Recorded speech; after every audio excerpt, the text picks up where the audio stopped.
Knowlton and Peter Philbrook and everybody at 192 Books and Paul Cooper Gallery. So I'll do a brief intro before I pass over to Philo. Kate Zambreno is the author of many books, most recently of The Light Room, as well as Tone, a collaborative study with Sophia Samatar. Heroines recently reissued by Semiotext, and forthcoming is Animal Stories from Transit Books. Zambreno is at work on a book of fiction entitled Foam. And she's going to be speaking with Philo Cohen, who is an artist, curator, archivist, and a publisher based in Brooklyn. She graduated from Sarah Lawrence College with a BA in art history and comparative literature. Over the years, Cohen has worked as a curatorial assistant and archivist in various institutions in New York, Tokyo, and Paris. She has over 10 years of experience assisting artists in the development of their work, the organization of their archive, and communication with public and private collections.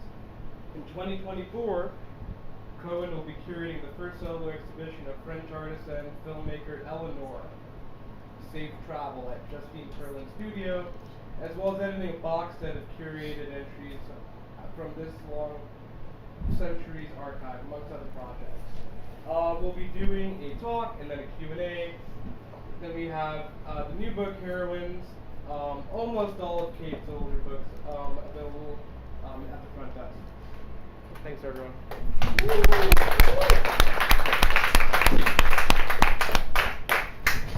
Thank you. Okay. Wait. Am I switched on? Yeah, are we both? I don't feel like I am. Wait. Yeah, you are. Lift it up. Okay. Hello. Wait, I still don't feel it. Maybe a little higher up. Philo, you're always still helping me out. I'm going to do this. Wait, Okay. how's that? Yeah, good, I think. Better. I like doing this. Hi, everyone. Maybe I shouldn't. Whoops. Hi, everyone. It's so Okay. nice to see. And thank you for 192 Books for having us. And to Philo, I am going to read a little. I haven't read from this book. I want to say I haven't read from it for 12 years, but I think I read from a little bit of it 10 years ago. So that's what I'm trying to remember. And I don't usually do readings, but I started reading it, and I was really surprised by it. And I was like, it would be fun to try to read from it. So I'm just going to read a little bit. This is from the opening. Is the sound okay? Okay. She was supposed to fuck a god. It's like very eerie. Karen,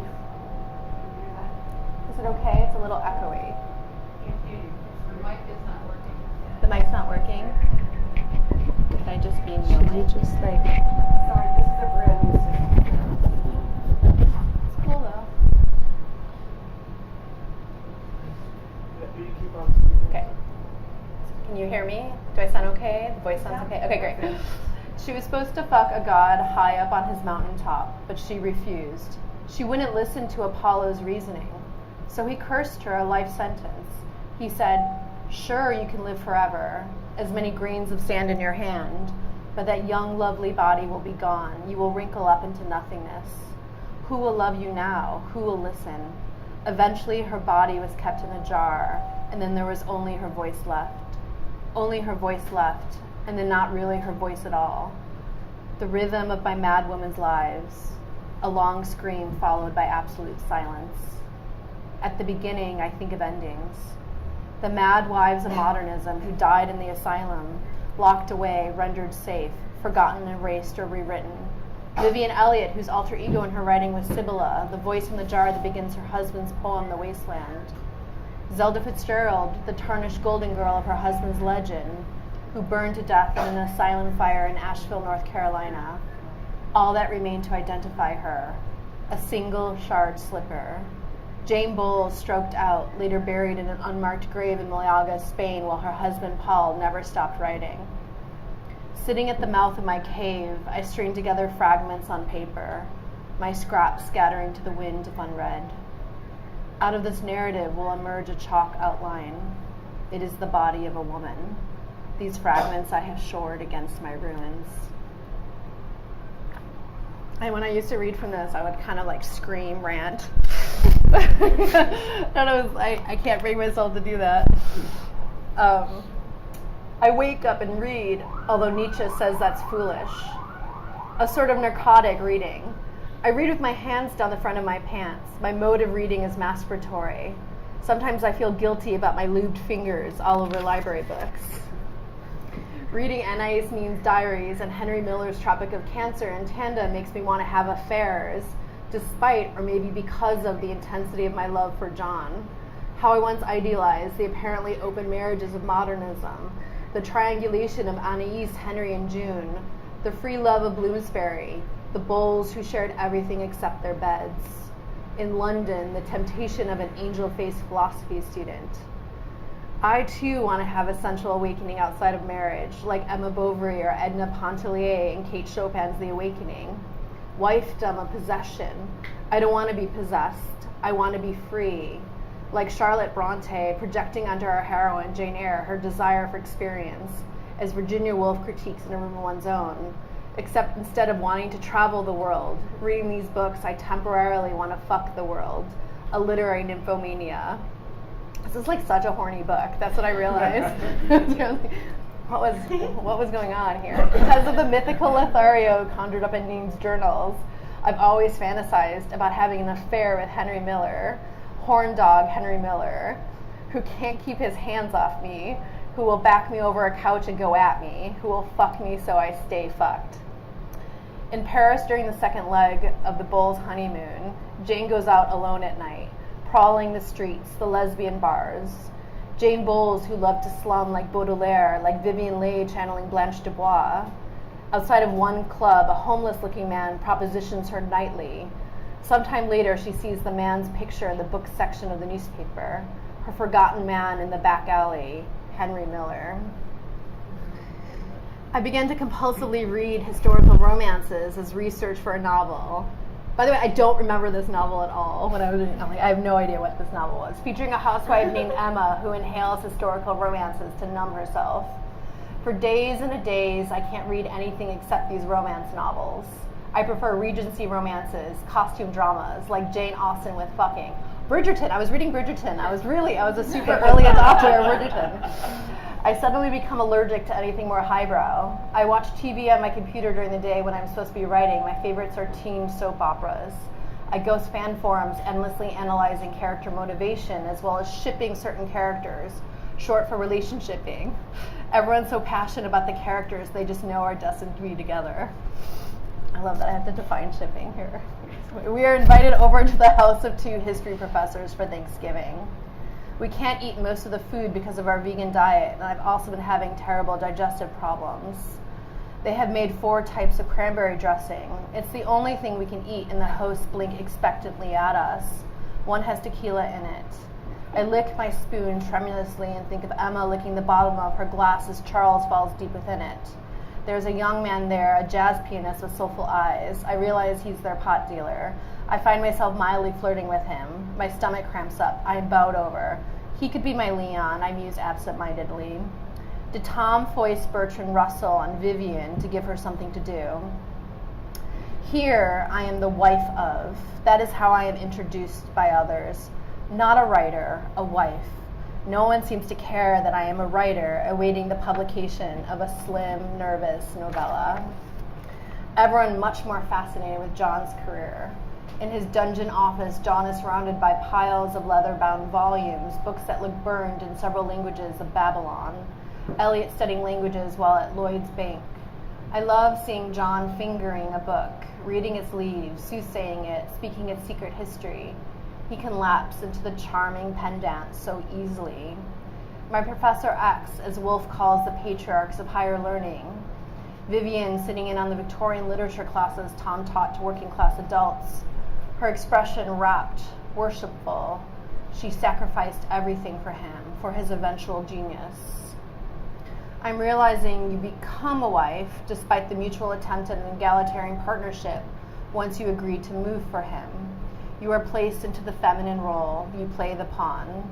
once you let that tornado take you away into the self-abnegating state of wifedom, which I did from the beginning, now almost a decade ago, quitting my job as an editor of an alt weekly so we could live in London and he could attend a graduate program in the history of the book. I write this book of shadow histories, these histories of books' shadows. I think I'm going to stop there. Thank you for listening to that. I'm really confused with the timeline of this book because I said over a decade ago, so I think I forgot actually when I wrote this. And I think I keep on saying different versions of when it is. It's 12, right? What do you mean? 12 years? Yeah, but it's 12 years that it came out.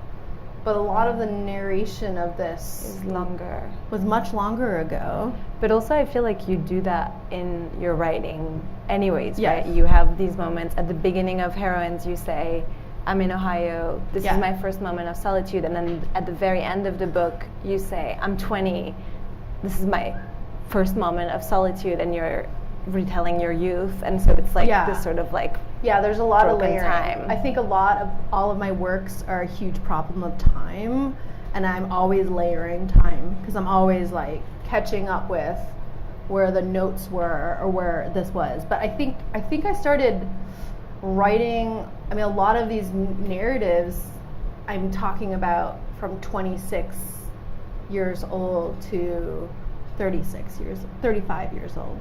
And now you're talking now about it. 10 years later. That's 12 years later. Maybe like 10 years later. But, and yeah. Sorry, all good. How does it feel when you look back actually? Because I mean, Heroines is a scream, right? When you read this first, I feel like sometimes you write of literature in Heroines, saying literature is a certain type of way, and it is what you are doing in Heroines. It's a scream. Well, it's Sheila Hady, who I became friendly with afterwards, but she wrote in the London Review of Books, like, this is a review of someone screaming confined to a shed. I was like, is that a bad thing? I don't know if it's a bad thing, but I actually find this book a lot more playful than a scream. I think it's incredibly coy and very, very self-consciously playing a persona. I mean, there's the later section where I'm playing, so the character is named John, the husband character, and then the other narrator is unnamed. I mean, it's very much like a pastiche of Yellow Wallpaper.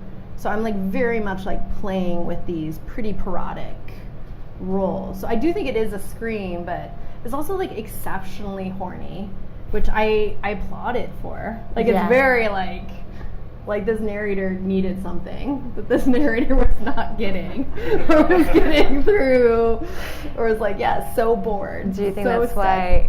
Is that why you brought in so many bodies into the text, because you were very horny? Yeah, I think so. Like I remember living in Akron, Ohio, and I was teaching like 6 classes in 2 states. Like I was like 7 classes in 2 states. It's by far the biggest class load I ever had. I taught like 7 a.m. composition at the University of Akron, like 4 days a week. And then I drove like 3 hours, and you're like, Makaya's looking at me. Yeah, like 3 hours to teach like this night MFA class. I was so overworked. And so I was numbing myself out and completely, and then my partner had a job which was like 12 hours a day.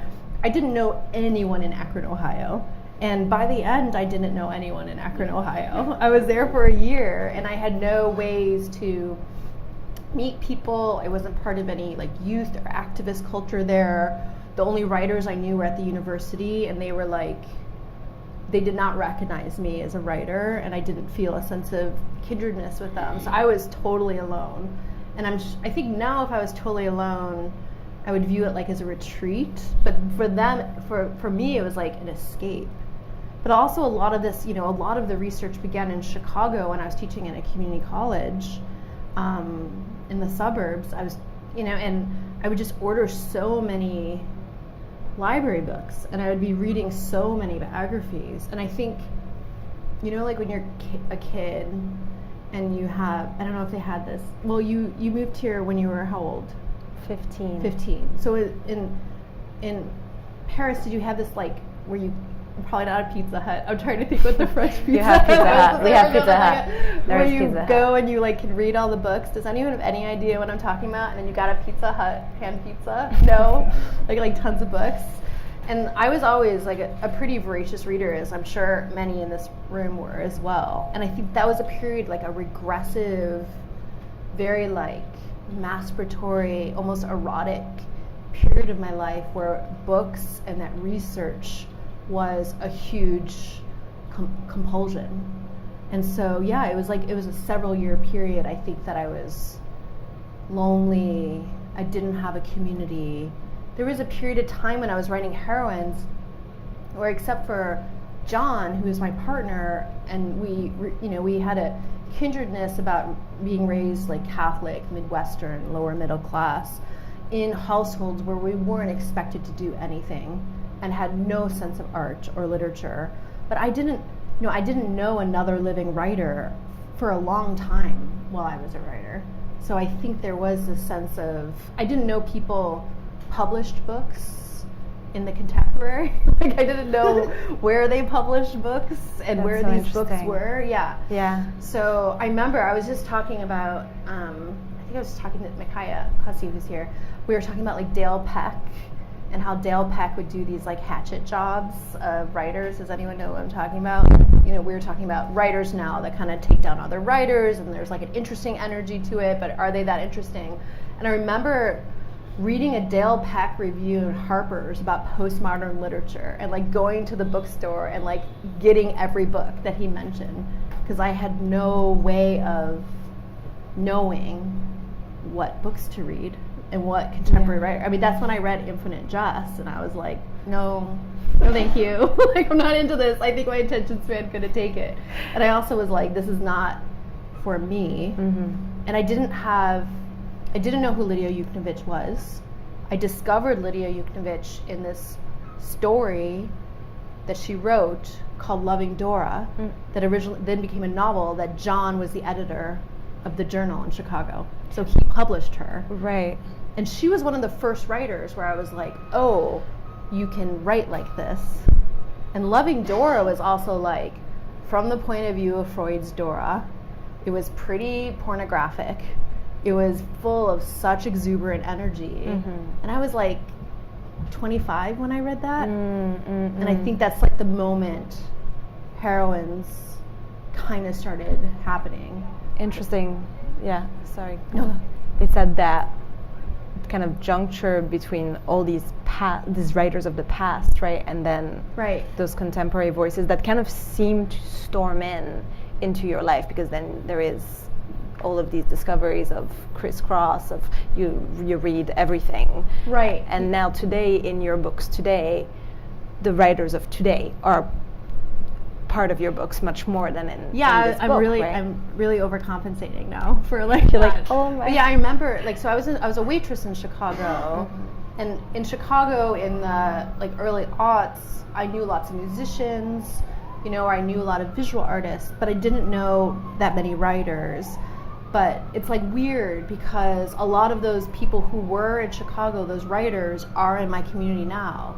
But like Daniel Dutton, who runs Dorothy, we waited tables at the same place, but we didn't talk to each other about writing. Why like, is that? Because we were like always someone's girlfriend to someone, you know what I mean? Like we didn't have that sense of community with each other. Like she waited tables at the Silver Cloud, which was like this super dumb bar, and I had like a super dumb boyfriend who was not John, that he worked at that bar. Amina Kane, I knew through, who's also published at Dorothy, I knew through Chicago. We both taught at the kind of community college art school. And like I knew someone who like was close friends with her, who was the barista at the place I was a waitress. Or like Suzanne Scanlon, who's dedicated. So it's like all these writers who I'm now in conversation with, we were all in Chicago at the same time. Well, you were in conversation with them in some way with Frances Farmer Is My Sister, right? There was this type of sort of dialogue with them, which you mentioned. Yes. Is present. But why do you think Heroines had to be of these women of the past? Like, what was your sort of convening of them about now that you're looking back? I was in Chicago and working at all these colleges. I was teaching this class called Women in Creativity, which was a compulsory class at the community college. I was also teaching, there was all these like women and classes that were compulsory classes, so women in literature, which Amina Kane also taught. So I was teaching these works, and in Women in Creativity, I was teaching, Yellow Wallpaper, and The Bell Jar, and The Bluest Eye, Mad Woman in the Attic, like classics, Room of One's Own, and those kind of became the canon or the syllabus for Heroines. The experience, especially of teaching these texts to mostly young women and young queer people who seemed incredibly anxious and depressed, and less sure that they had any sort of role within literature or the canon, which I taught at a community college that was down the road from my house I grew up with in the northwest suburbs. So it was like this kind of pretty percolating time.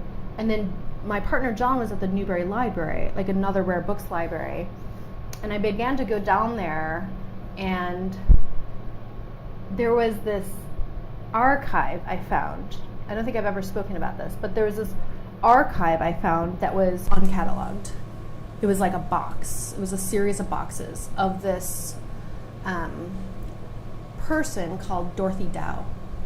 And she was only collected by the Newberry Library because she had had a pen pal relationship with the Illinois poet Edgar Lee Masters. So she was like classified as knows Edgar Lee Masters.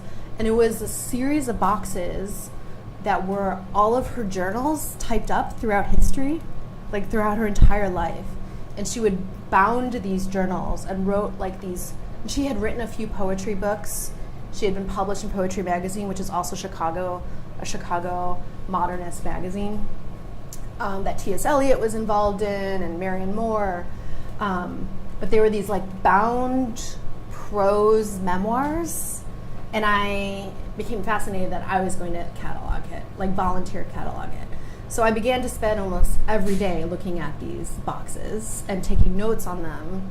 I also have no cataloging experience. I don't know even what happened to these boxes, but I spent a lot of time on it. And then I began to be interested in who were the other women writing during this time period. So that's when I began to read like Jane Bowles's biography. I remember like sitting in a cafe outside the Newberry Library, like reading the big Millicent Dillon's Jane Bowles biography, and that's when I read the Vivian Elliott biography, and then I think also when we had lived in London, I worked at Foyle's bookstore, and there was this publisher in London called Peter Owens, and they publish like Anna Kavan. They do the Jane Bowles reprints, and so then I became really interested. Like, oh, there's all of these super innovative, super experimental, incredible writers. There's others who I don't even mention in Heroines that like Dalkey published as well, like Olive Moore's Apple in the Dark, like all these writers, and I'm like, how come I've never heard of these writers? To me, it felt like this huge secret, and it became like this period I began to think about quite a lot. When I was in London, because my partner was working on his master's degree, I began to go to the British Library with him, and I was like, okay, I'm going to read every Anna Kavan book. But Anna Kavan has written like 25 books. I mean, and some of them are like she co-wrote a book from the point of view of a horse with her analyst. Do you know what I mean? Like there's like so many of them. But it was like it was like the first essay I had ever worked on that I published in Context, which was through Dalkey Archive, which was also Chicago based. And so for me, this was like me beginning to do this deep research and archival work, and it focused on that period. Everything began to join with that period. I feel like that obsession defines how you still work, but even in the time span that I've known you, which is like eight years, there is different forms that it takes, right? And with especially with psyche and madness coming into this, I wonder. Of course, this group of women came together because once you open this trap, it's probably boundless. Like there is probably, it's like a sea or an ocean. But the way that you're weaving them, and when I say scream, I didn't mean like you're just yelling. It's more a choir of them, like you're convening them up to the surface, and there is this really beautiful motion where you're kind of orchestrating their different voices through you. I wonder about today when you write, you know, especially your recent book with Sophia on tone, how has that relationship to the voices of writers in your writing shifted? And, you know. Oh, it's such a good question. You know, Sophia and I are now doing a lot of conversations with each other about the institutional work, organizing we've been doing, like an attempt at anti-racist and liberatory organizing within institutions that are the opposite of that. Like a lot of my work I'm doing now is like writing collective letters, like from places of education towards super oppressive and patriarchal boards or admin. And it's interesting to me because I think one of the things that really was part of Heroines that I still think is so much part of my work is I was trying to find a community for these women and queer gender fluid writers and artists who didn't seem to know each other or like each other at all. Like there was a real sense of scarcity among these writers. Like Virginia Woolf was in the same circle as Vivian Elliott and despised her. Like her journals are hilarious, but they're awful, right? Like, you know, Woolf is amazing at a insult. I think, what did she call Vivian? Like this bag of ferrets that Tom wears around his neck. You know, like she was pretty brutal. And I think there was a sense of recognizing how much violence that was, that they weren't given any sense outside of like the privacy of these heterosexual couplings that were in themselves silencing and oppressive, that they weren't actually allowed to be in community with each other. And of course, because of the incredibly oppressive ideas about illness and how they're related to femininity and misogyny and laws, I mean, a lot of these women were institutionalized that I'm writing about.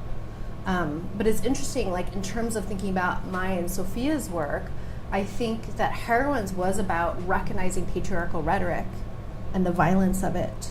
Like how these women were named as monsters and mad women and so inconvenient and such a, you know, horrible, unfortunate asterisk in the lives of the great men. And I realized, like, thinking about, you know, institutional critique, and, you know, I'm dealing a lot right now with organizing for teachers at my kids' school, and I can't tell you how many times in the past week I've been called aggressive or divisive, like for actually trying to think of what is anti-oppressive work. But this is also, I think, a lot of the energy behind behind Heroines. Who gets to name? Who gets to decide that someone is being irrational or being monstrous or being, because they're angry, they are somehow ill? Because they're ill, they're somehow not human? You know, like that whole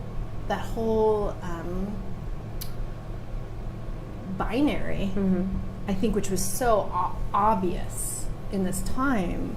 I think it's still like this real rhetorical move of patriarchy, of like the psychosis of corporations, Right. of who gets to name, who has power gets to name. Which, I mean, you know, it's been over a decade, and then so much more time since these women lived, but it feels so very sadly and tragically current. Also, these narratives of, you talk about modernism as myth making, but I feel like our current times we're witnessing it, how the history is weaving itself as this myth making of white supremacy and oppression and colonialism. And I feel like in your writing, these convenings allow for this sort of like, maybe it's liberating to read your words, because there is this sort of it's a group in your voice. So yeah. And on that note, I'm thinking again about Frances Farmer Is My Sister. Yeah.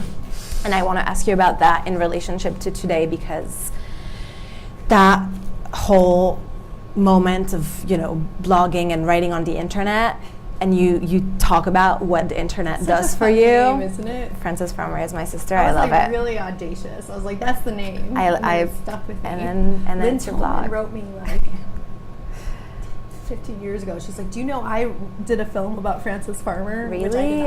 I didn't know. I had no idea. Well, now all these collective affinities that I wasn't aware of. It's like, why are we all? Right. So why are so many of us obsessed with the same people? Right. I mean, how does it work today for you? Because so the blog stopped, and you said that internet helped fight your own erasure. Yeah. I wonder how. I mean, you email today. Like, I feel like you're a boss email. Like, you're communicating through the email. My email skills are starting to break down. Like, my ability to have any relationships over email. But that's private in the private, yeah. right? So what's today? The internet. You don't have social media. You don't have. I guess writing books. Like, I feel a little bit like, especially thinking about just the events for me of the past couple of years, or thinking about crisis, or thinking about, political depression. I sometimes feel like my books are where I put like all my feelings about it, because otherwise I have no place to communicate to them. So I think to me, I began to channel this into notebooks, but now, usually into books. The books are like one big feeling. They're all very defined by a feeling. And it's usually a feeling like, this is where I can put what I'm thinking and feeling, and I don't actually talk to other people about it. And you feel like in Heroines, you weren't putting as much of your... because, for example, the parentheses have a lot of your feelings at first. I feel like you're writing. Oh, I definitely think Heroines is like the big... the feelings. Japanese publisher of Heroines, they called their press... It was like a amazing Japanese translator who like started the press just to translate Heroines, and she named the press Crying in Public. And I was like, oh yeah, that's right, that makes sense. Like, I like books where there's crying in public. I like to read books about crying in public. And I think Heroines is definitely crying in public. I mean, that's what I'm doing, crying and ranting. Like, there's lots of big feelings in it. Yeah, I feel like I keep on thinking about that last moment where you speak about your younger self, which I don't know why I hadn't remembered that from the first time I read it. Maybe because I was my younger self myself, so it felt more like equal time. But when you talk about that crisis moment, when you were younger, do you remember that? I don't remember writing most things in this book, to be totally honest with you. Except I think the thing about the silver heels at the end, I'm never gonna live down. When you say that you're a fucking genius in the mirror. Someone wrote me today, they're like, you're a fucking genius. I'm like, oh. But I also really appreciate that. I want people to tell themselves that. But I don't remember. Yeah, you write. Oh, in my 20s. Yeah, in your 20s. And it's like one of the it's the first time that I feel like I see you write so face to face in the mirror with your younger self, and that was powerful for me, who's read your literature for so many years. And I wonder now today, when you look back at Heroines, do you feel like you're looking at yourself or do you feel like it's your younger self still? Like, I'm really interested in that act of transmission in your novels and then your prose, and Well, I don't have any erotic feelings towards Henry Miller. Like, Anymore? Zero. There's like zero part in my body that would imagine ever writing Henry Miller. Apparently, I felt like Jane Bowles, maybe Henry Miller. No, but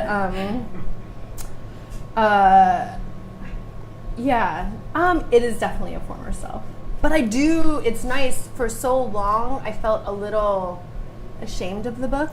It got so much attention, some of it positive, some of it negative, that I was like, this is bad. Like, I'm bad. I'm gonna go hide. I've published this book, this is bad. And kind of, I hid from it for a while, which is why I didn't read from it. I didn't read it. I feel this way for Book of Mutter as well. That they are these pretty powerful books in all of their flawed.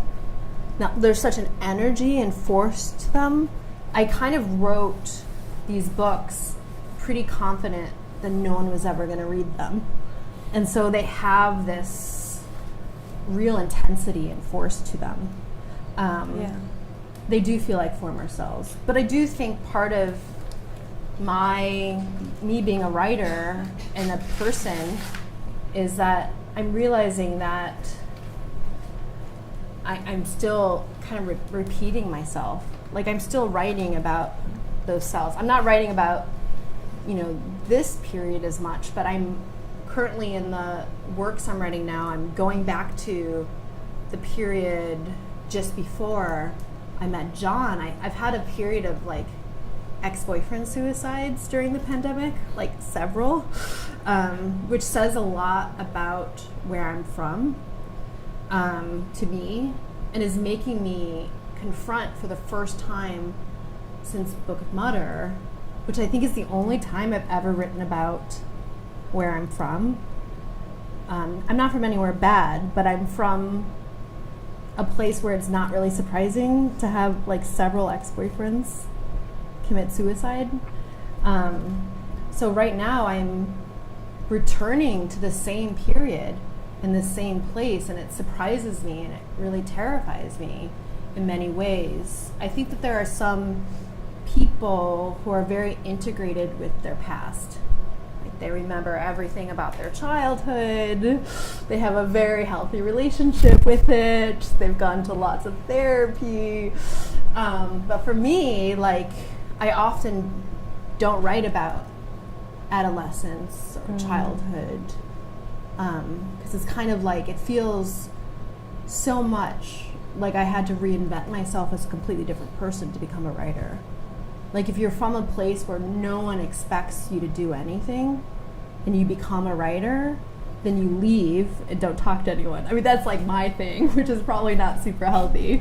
But so I'm actually going back to being younger, which I know is more of the traditional thing to do in memoir, which I have assiduously avoided for most of my books. That's so interesting. Yeah. I mean, before we open it up to questions, because I know you must have questions, I just want to, on you saying that, and what we were, just full circle, what we were saying at the very beginning of the unstructured, kind of broken time. I feel you've always told me about how a book or writing in general is like a room, right? And now that there are all of these books and this reissue, and it's you have the house of you, and I can't help but think that you're just within that house still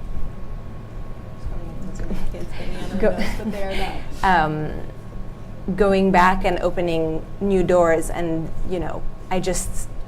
I'm curious about what you're writing now and how that's doing that, if anything, but you said that a bit. I'm mostly writing collective letters now. For the past week, I've been organizing in a crisis situation where all I'm doing is writing "we" in very forceful rhetorical statements.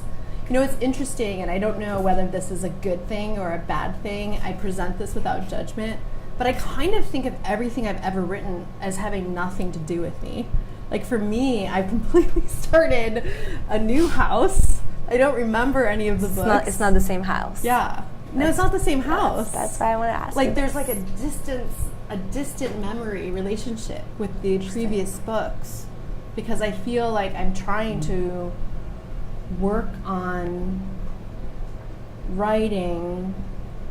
I've been calling it the apartment series, like apartment and also apart, like isolation.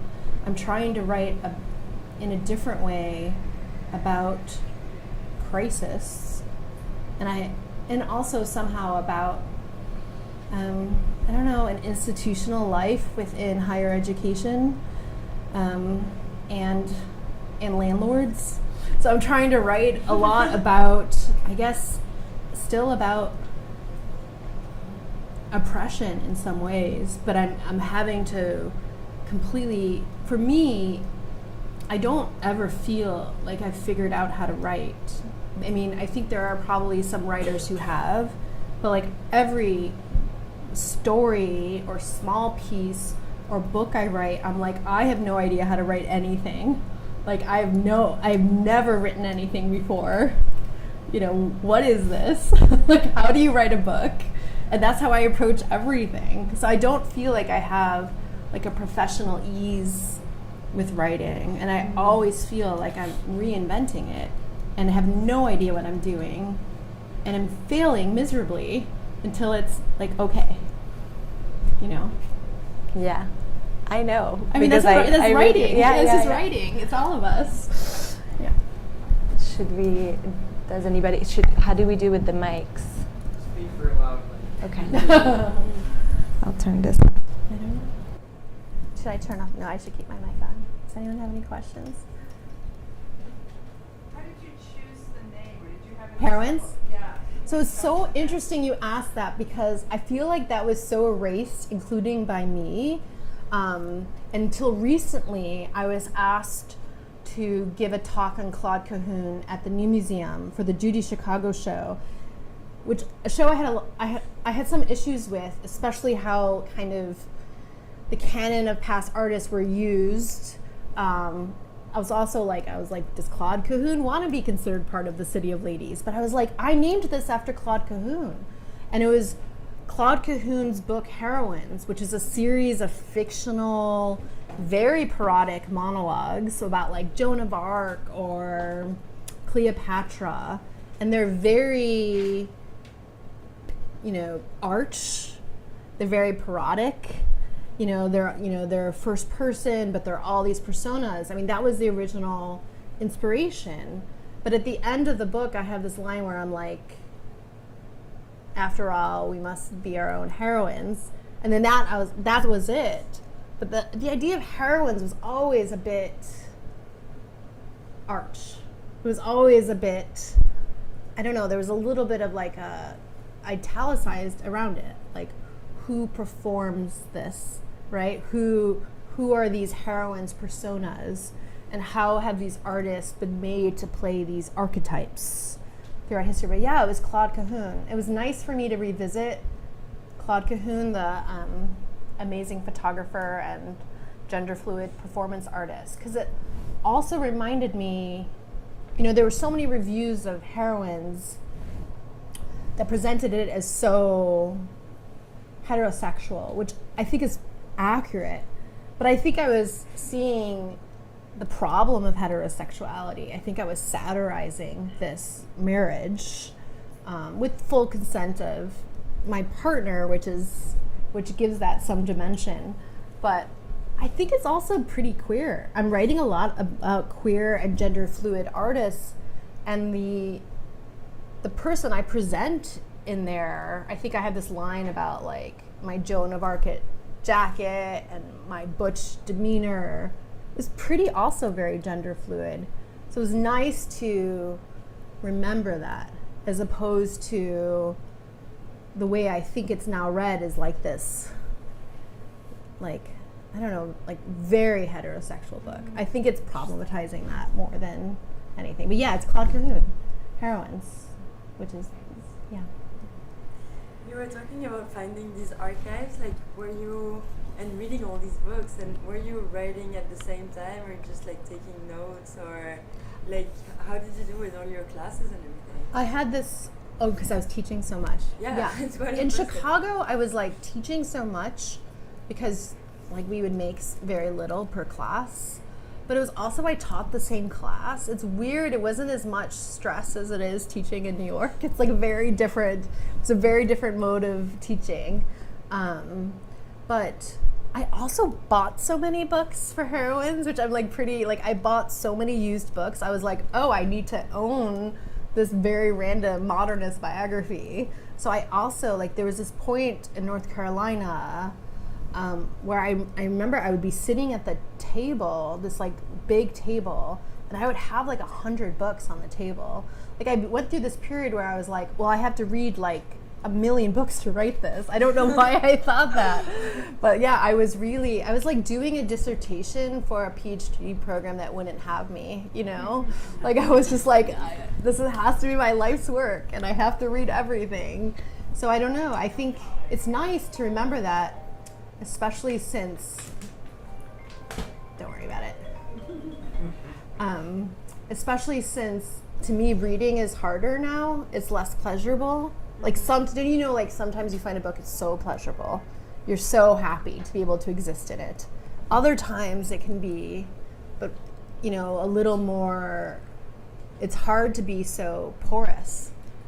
And that was a period where I was like all I wanted to do was read about these lies. I mostly took notes, but the thing is with me and I would have like all these legal pads, and it drives my partner John crazy because he's an archivist and we're a books library, and I threw out most of it. Like I wrote everything longhand. We live in a tiny place. We move a lot, but like I mostly couldn't read any of my handwriting, so the notes were totally illegible and not usable. So it was not like a great system, but it was this project and my earlier work identified so much with outsider artists, like a Zelda Fitzgerald or like Henry Darger and Book of Mutter, who were compulsive but were never recognized. So I think that was a lot of my process.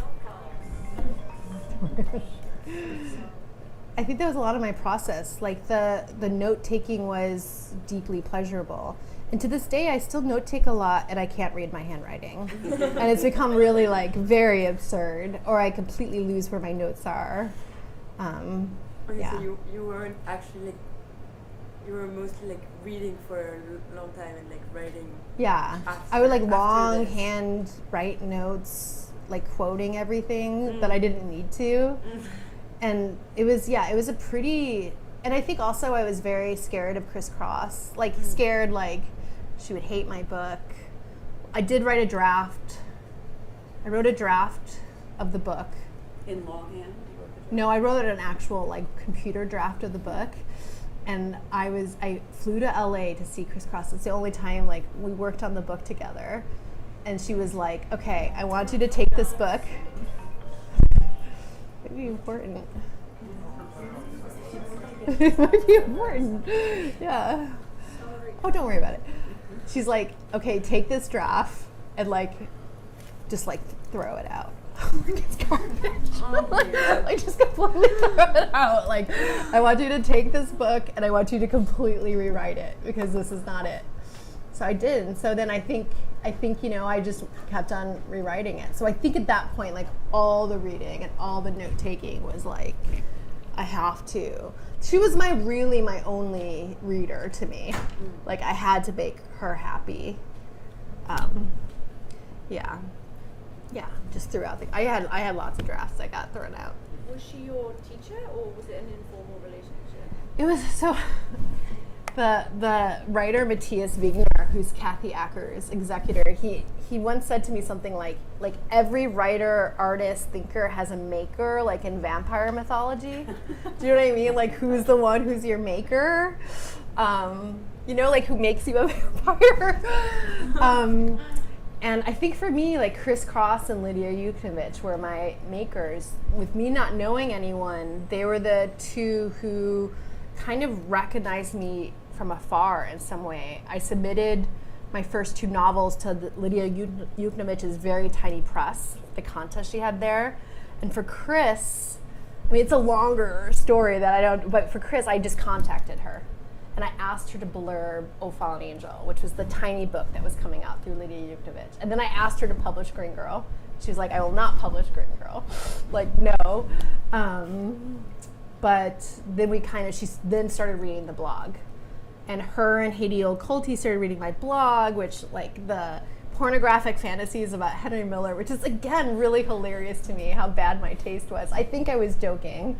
I really think I was joking. But all those, like, long, glittering, very, I guess, agitated and funny blog posts, they read and they contacted me. And they were like, how would you like to write a book for semiotext? And I was like, what's semiotext? Because I was not, my partner knew what it was, but I didn't. I had known her work, and I knew Kathy Acker's work well, but I didn't really know semiotext well. But yeah, they paid me $1,000. It was I was like, oh my God, I'm getting paid to write a book. It was a very big deal. And then it took me a long time to write it, because I was like, it has to be good, and I don't know how to write a book for a semiotext. But it's here. It was published. And now it's out again. Are there any other questions? Are we done? Why did you reissue it? What was the? It just ran out of print. And I think they didn't want to do any more printings. And I think that he wanted to reissue. Semiotext is really great at keeping their books in print. Like, they're really, and that's rare. Like, they're really wonderful at that. And I think there is this general sense that when the book came out, it got a lot of attention, but it was a very different climate. Like, this is before Me Too. This is before a lot of group biographies that came out about women. There have been a lot that have come out since then. And I think Adie and Chris kind of thought, well, what if this came out again? Because we were talking to people who, like, knew my other work and had never heard of Heroines. And so, I mean, I was glad for it. I was like, yeah, okay, this makes sense for this to come out again, because it really is, its audience, it's, this idea, like, what would it be like for a different generation to read it? And I think we were surprised that the book still has so much affection towards it. It was like a surprise, and it's really nice. Yeah. Oh, hi. Which one of Chris's pieces sort of made you feel like she was your maker? So, well, it's more that she made me write a book that I was very unwilling. Got it. What's funny, so my real maker, I'm going to say this quickly, my real maker is the queer theorist Laura Berlant, who I studied with in grad school, and kind of did not think I was very smart, but I think they did see something in me, but something very new and unpolished. And I applied to the MFA program at Columbia when I was like 23, 24, and I decided not to go. I didn't have any money, so I didn't even apply. But Laura Berlant had written me a letter and sent it to me and did the signature over the envelope. Did I tell you this story? Yeah. So I opened it, and the letter said, Kate has given you her serious self, soulful in the 90s feminism sort of way. But, like, maybe someday she could write books like Kathy Acker and Chris Cross. And I was like, who the fuck is Chris Cross? I had no idea. I had no idea. And I remember getting Aliens Anorexia, like those cool little Native Agents copies from the library, and my brain couldn't handle it. And then what I knew about her, and I began to be a little more aware of Native Agents and semiotext, but I didn't read I Love Dick